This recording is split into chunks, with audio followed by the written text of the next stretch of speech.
Comment faire pour garder mes cheveux à l'air libre? C'est impossible et impensable. C'est pas possible. J'ai pas des beaux cheveux. Si j'avais la même qualité de tes cheveux, je pense que je les garderais comme tu le fais. C'est la plupart des inquiétudes que j'entends de mes amis, mes tantes, mes soeurs, etc., etc. Et toi alors, as-tu aussi le même problème? Bonjour, je m'appelle Alpha, je suis designer, je suis créatrice de mode dans le style afro-européen. Je suis aussi experte des soins capillaires afro, je tiens à insister, et j'aide les femmes aux cheveux crépus à avoir une belle crinière brillante et saine avec des remèdes naturels. Je vais insister sur le fait des remèdes naturels. Lorsque je dis naturels, ce sont des remèdes que l'on peut trouver facilement, même dans la nature, sans pour autant dépenser un sou. Quand je dis ça, c'est vraiment remèdes naturels, des remèdes de grand-mère. Ce qu'on peut trouver chez soi à la maison. On n'a pas d'argent pour acheter des huiles pour voilà, donner de la brillance, de renforcer la fibre capillaire. Ben, c'est avec les produits que nous avons à la maison que nous allons devoir travailler avec. Je vais t'apprendre comment te fabriquer des masques, comment te fabriquer des masques qui en même temps peuvent, donc un masque qui peut avoir double fonction, une fonction d'hydrater, de donner de la brillance aux cheveux et en même temps qui peut te servir de masque. Ça dépend de la façon dont tu vas devoir l'utiliser, à chaud ou à froid. Ça, je vais t'apprendre avec le temps. Voilà. Aujourd'hui, je vais te parler de quelques conseils. Je vais t'apprendre de comment assumer ses cheveux. Comment assumer sa crinière. Oui. Le premier point, c'est d'abord, il faut garder tes cheveux à l'air libre. Les cheveux ont besoin de respirer. Les cheveux ont besoin de transpirer. Les cheveux ont besoin de soleil. Ils ont besoin de tout ce qu'il faut. Les cheveux ont besoin de tous les éléments. Donc, c'est un truc hyper important en ce moment. C'est très, très important en ce moment. Si tu veux avoir des très beaux cheveux, eh ben, moi, je te conseillerais des fois, laisse tes cheveux à l'air libre. Le port excessif des tresses, le port excessif des perruques ne permettent pas une bonne croissance capillaire. Alors de ce fait, si tu souhaites vraiment avoir des beaux cheveux, les laisser pousser, alors apprends aussi à les laisser à l'air libre. C'est question d'avoir confiance en soi. Je sais très bien, parce que des fois, il y a des regards, des gens qui te regardent de travers, qui se disent, mais qu'est-ce qu'elle a? Elle n'a pas peigné ses cheveux? Pourquoi ses cheveux sont comme ça? Mais lorsque tu vas arriver au cap où tu n'y tiens pas compte, ça va te permettre vraiment de garder tes cheveux à l'état sauvage si tu le désires vraiment. Ça, c'est le premier point. Le deuxième point, évite de peigner tes cheveux lorsque tu es pressé. Évite de faire une coiffure lorsque tu es pressé, tu n'as que 5 minutes pour aller au boulot. Évite. Parce que tout simplement, tu vas favoriser la casse des cheveux. Il faut éviter. Et là, je vais vraiment expliquer au 7e point, le démêlage, les masques aussi en même temps pour pouvoir avoir des beaux cheveux. Quand tu n'as pas le temps, quelles sont les astuces que tu peux faire ou avoir pour éviter de casser les cheveux d'une manière régulière. Voilà, on va aussi voir comment démêler ses cheveux. Apprends à bien démêler tes cheveux. Il faut avoir un peigne adéquat et avoir une brosse ultra démêlante. C'est très important. Si tu as ces choses-là, tu auras vraiment des beaux cheveux. Tu vas bien discipliner tes cheveux et tes cheveux ne seront plus rebelles. Ce qui fait qu'il y aura même des moments où si tu es vraiment pressé, tu auras cette facilité de coiffer tes cheveux même avec les mains. Tu les coiffes et puis tu sors et c'est bon. C'est question vraiment d'avoir confiance en soi. Le 4e point, il faut aussi connaître la caractéristique de son cheveu. C'est important. Uniquement quelques bases. Tu n'es pas obligé de connaître tout en profondeur, d'être une spécialiste, connaître A, B, C, D, voilà, 4A, 4B, 4C. Non, tu n'es pas obligé. tout simplement des petites choses de base dont on a besoin de connaître. C'est qui va te permettre de bien soigner tes cheveux. Pourquoi? Parce que des fois, tu peux avoir une tante, tu peux avoir une soeur, une amie qui a par exemple une pathologie qui ressemble à la tienne et toi tu te dis oui c'est la même chose, qui peut-être utilise un certain shampoing qui marche sur elle et toi tu te dis c'est comme elle a une pathologie qui semble être comme la mienne, qui semble ressembler à la mienne, donc c'est bon, et quand tu utilises tu vois que ça ne marche pas. Je pense que ça t'est déjà arrivé. Un jour, tu vois quelqu'un qui te dit non, moi j'ai l'habitude d'utiliser ça, tu vois, ça marche. Et toi, tu utilises ce même shampoing, là, tu vois que ça ne marche pas. Justement, parce que des fois, on semble avoir la même pathologie de quelqu'un, mais qui en réalité n'est pas la nôtre, tout simplement. C'est pourquoi il faut savoir quelques petits éléments de base. Par exemple, tu prends une mèche de ton cheveu, tu essaies de le toucher. Il y a certains cheveux qui sont, quand tu le touches, tu sens comme si ce sont des grains de sable, mais pourtant il n'y a pas de sable. Ce sont des cheveux qui, certains les appellent les cheveux sablés. On a l'impression qu'on a des grains de sable et pourtant les cheveux n'est pas sale, il n'a pas de sable, mais tout simplement, voilà, c'est cette pathologie qu'elle a. Il y a des cheveux qui sont poreux. Il y a des... Le 5e point, c'est d'éviter de laver les cheveux tous les jours. Et le 6e point, c'est l'hydratation. Ben, Alpha, tu viens de me dire ici, il faut éviter de les mouiller tous les jours, mais en même temps, tu me demandes de les hydrater. Je ne comprends plus rien. Ben, c'est tout simple. Lorsque je parle de laver les cheveux, c'est vrai, d'une part, ils sont aussi hydratés, mais ce n'est pas vraiment la bonne méthode, parce qu'à chaque fois qu'on les lave de cette façon-là, le sébum aussi est très important pour faire pousser nos cheveux. Mais si on les lave tous les jours, on perd et le sébum n'a pas le temps de nourrir les cheveux, donc du coup, on fragilise toute la masse capillaire. Alors d'une autre part, il faut les hydrater. Mais avec quoi? Ben, je vous ai parlé des remèdes naturels qui ne coûtent pas vraiment grand-chose. Tu vas vraiment bien démêler, hydrater tes cheveux, excuse-moi. Hydrater tes cheveux. Tu prends tout simplement la noix de coco. Tu récupères le jus de la noix de coco, tu mets dans un petit flacon que tu pulvérises tous les jours. Déjà, il va aussi faciliter le démêlage. Tu vas bien démêler tes cheveux, tu ne seras pas obligé de les mouiller et puis après les démêler. Lorsque tu fais ça, tu peux aussi utiliser une poignée d'huile de coco et mettre et tu auras de très beaux cheveux. Essaye et tu me dis quoi. Et là, on va parler vraiment en profondeur du démêlage. Oui, là, on va vraiment prendre le temps parce que le démêlage fait la grande différence dans beaucoup de cheveux. Tu auras beau faire tes soins, mais tant que le cheveu n'est pas bien démêlé, même au moment de la coiffure n'est pas top. Or, on a besoin d'avoir des beaux cheveux. Le secret se pose dans le démêlage. Comment faire? Comme dans la vidéo précédente, je t'ai expliqué, il faut prendre le temps. Lorsque je dis le temps, oui, il faut vraiment prendre le temps pour les cheveux. Il faut éviter de faire ça lorsqu'on est pressé ou on a un autre programme. Prends ton temps quand tu as fini, tu n'es pas pressé. Peu importe ta fonction de comment tu travailles, tout ça. Tu prends ton temps et tu commences à démêler les cheveux. Comme je l'explique souvent, tu fais des sections. Après avoir fait des sections, tu commences de la pointe, longueur et racine.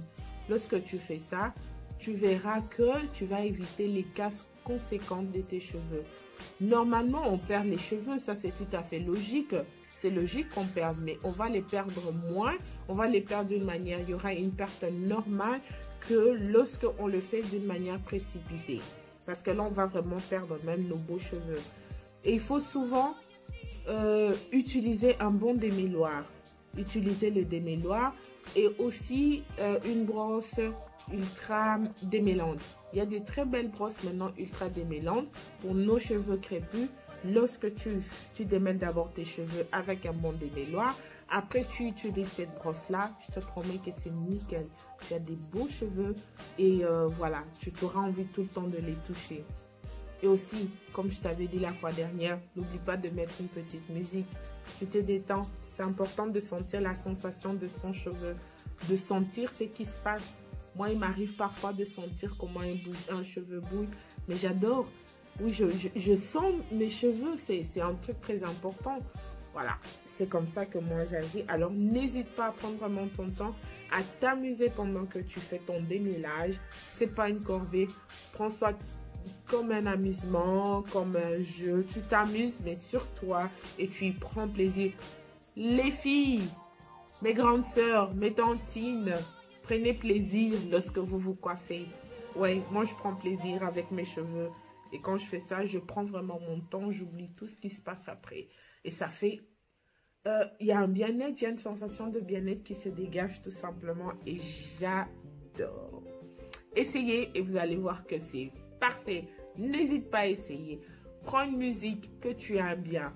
Prends ton peigne, prends tes huiles, mets-les de côté. Et tu commences à démêler tes cheveux. Tu verras qu'il y aura vraiment une facilité. Et ça augmente cette sensation de bien-être. Et les cheveux poussent aussi assez bien parce qu'ils ont besoin. Ils ont besoin qu'on se sente bien. Et voilà, ils vont bien pousser aussi. N'hésite pas de faire ça. Et lorsque tu finis, soit tu les laisses, tu peux rajouter de l'huile et voilà, tu fais tes petites tresses. Il y en a qui font des petits wash and go, il y en a qui font des petits twists, voilà. Et tu peux te faire aussi des nattes et tu dors avec. Il n'y a pas de mal à ça. Au fur et à mesure que tu répètes l'opération, tu verras qu'il y aura un changement. Dans les remèdes naturels, tu dois savoir que c'est pas comme dans les produits chimiques. Les produits chimiques, oui, c'est instantané, tu vois le changement, mais bon, après. Mais ça va de petit à petit. Il faut vraiment avoir la confiance en soi. Il faut surtout avoir du temps. Ça, c'est un truc important. Tu as ton temps, travaille ton cheveu calmement. Prends ton temps, c'est ta tête. Voilà, c'est ce qui fait la beauté de ton visage.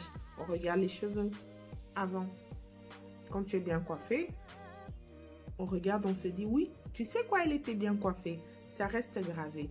Tu auras beau t'habiller comme tu veux, mais si tu as une tête décoiffée, ma chérie, on va pas voir l'habillement que tu as mis. Par contre, la tête va rester gravée chez nous. Ah, tu as vu la coiffure, oh mon Dieu, laisse tomber. Alors, il faut éviter qu'on en arrive là. Après ton démêlage, fais ton masque. Fais un masque. J'adore le masque à l'aloe vera parce que c'est un masque qui hydrate très très bien les cheveux.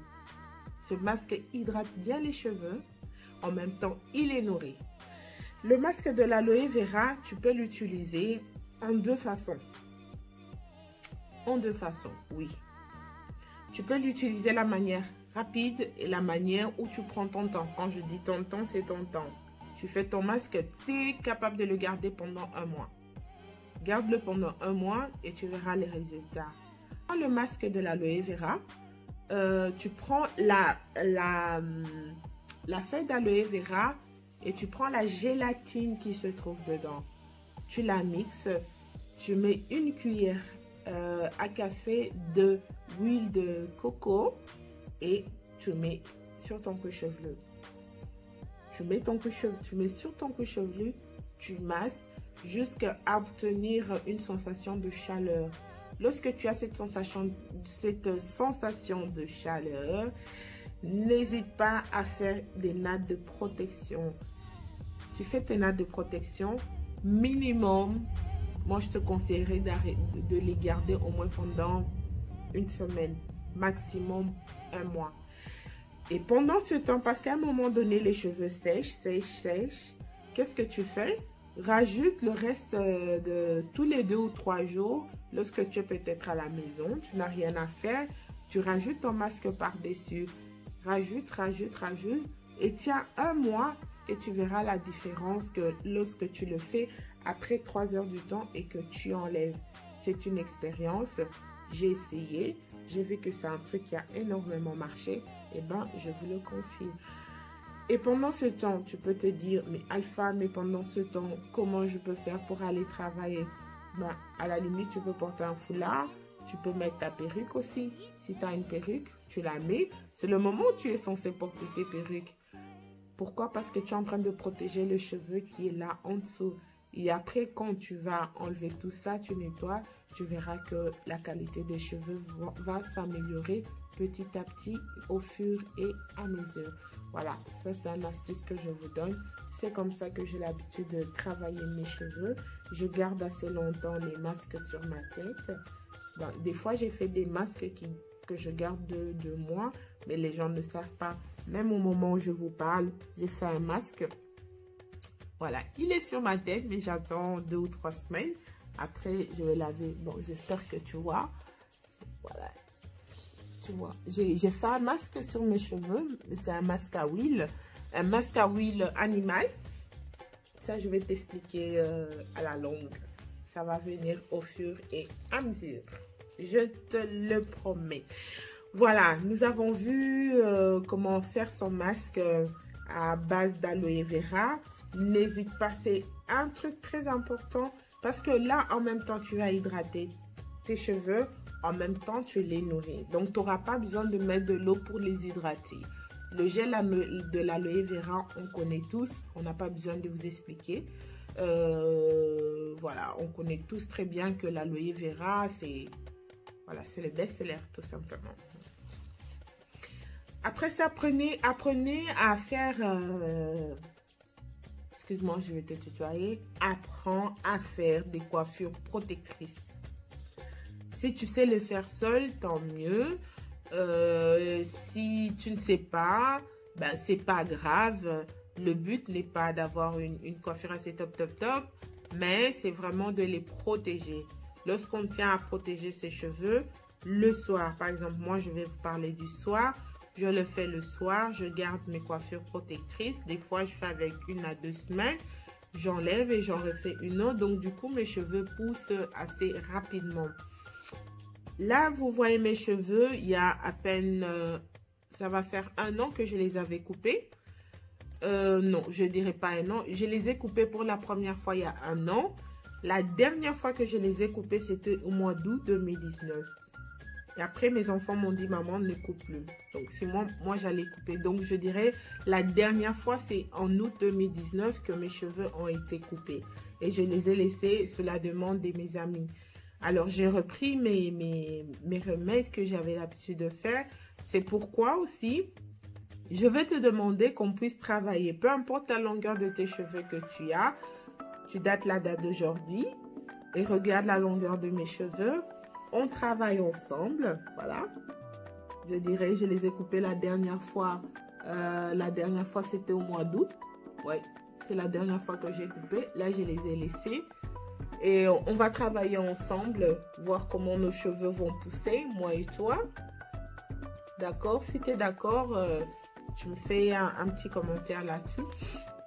En dessous, dis-moi que tu es d'accord. Comme ça, on va travailler ensemble. Et peut-être dans les jours à venir, je vais vous montrer en live comment je fais mes masques fait maison. Avec la nourriture, par exemple. Le poulet, la viande de bœuf. Et je vais vous montrer. Ça, il n'y a pas de souci. Et je pense qu'on va devoir faire des zooms, des lives pour montrer comment je fais tout ça. Et ben, je vais te donner un petit dernier point. Mon petit secret. Mon petit secret. J'adore. Mais je te le donne. Mais il n'est que pour moi. J'ai décidé de partager avec toi. Normalement, lorsqu'on dort, il faut éviter la friction entre l'oreiller et les cheveux. Pourquoi il faut éviter? Parce que ça diminue vraiment la masse capillaire des cheveux. En général,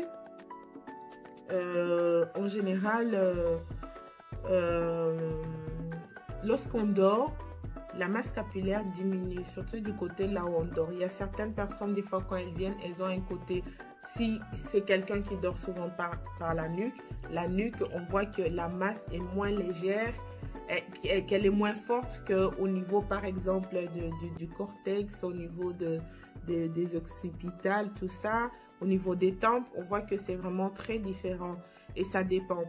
Alors, pour éviter de diminuer la masse capillaire d'un côté à un autre, soit il faut avoir des oreillers en soie ou en satin. Oui. Mais si tu n'as pas cette possibilité-là, c'est pas grave.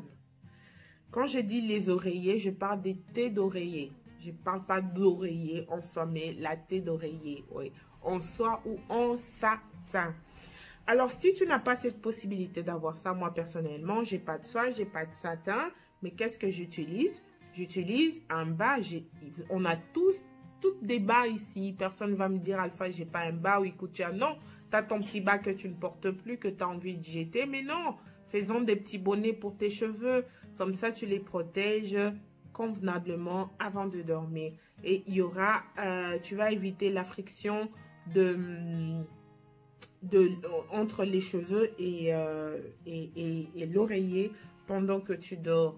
Et ça aussi, c'est un point très important, un point à ne pas manquer pour avoir une bonne qualité des cheveux. Voilà, pour aujourd'hui, on en a fini là. Je te demande vraiment de liker, faire un petit pouce bleu, partage, abonne-toi.